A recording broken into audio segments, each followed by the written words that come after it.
morning. So picking up in our studies of First John, we go into a very familiar part of the chapter, and we actually have this in our liturgy, and we say it often, and yet we don't often slow down and try to think about, well, what is this actually saying, and how is this really so applicable to me personally and to all people all at the same time.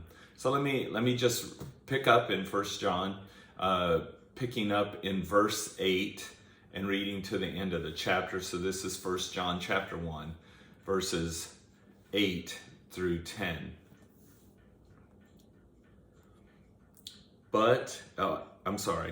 If we say we have no sin, we deceive ourselves, and the truth is not in us.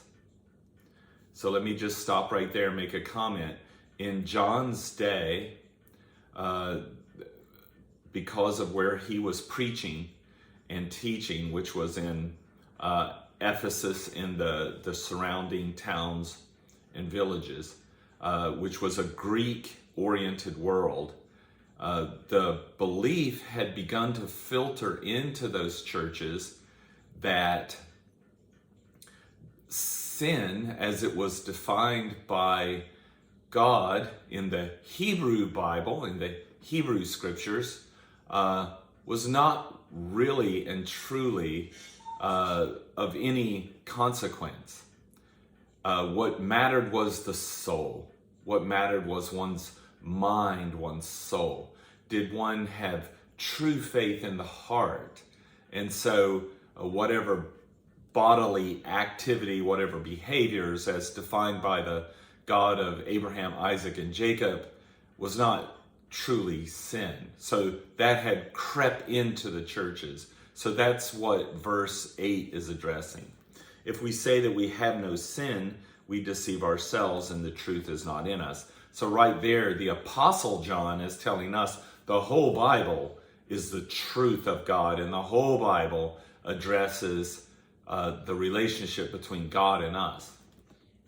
If we confess our sins, He is faithful and just to forgive us our sins and to cleanse us from all unrighteousness. To confess our sins does not mean simply to admit, yeah, I did that. To confess, the Greek word is monologos, one word. It means to say along with God. So God's law accuses us of wrongdoing.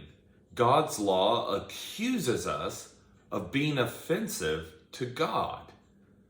And so confession is not just merely to say, I confess my sins. Well, and I'm not saying that that's not good enough when we're confessing our sins to God to simply use that terminology. No, I'm not saying that.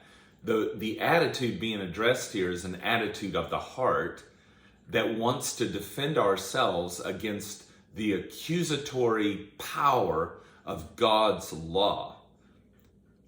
God's law condemns our sinful actions, our sinful thoughts, our sinful behaviors. And to be a true believer in the gospel that Jesus taught to John and the apostles is to truly believe that we are sinful and that we have offended God, and we need God to forgive us for what we've done to offend Him.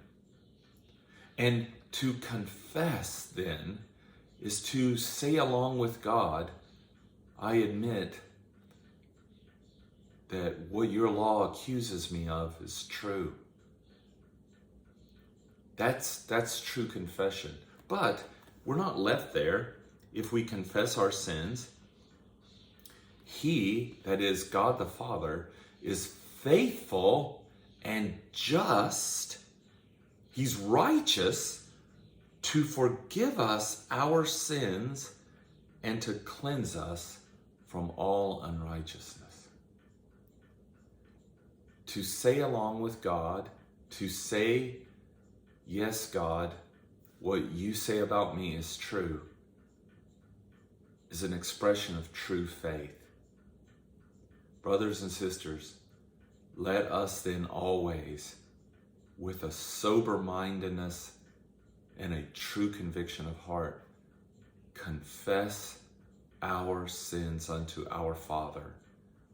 He is faithful to forgive us, and He is just to forgive us. That we'll pick up in the next devotional. God bless you and God keep you today.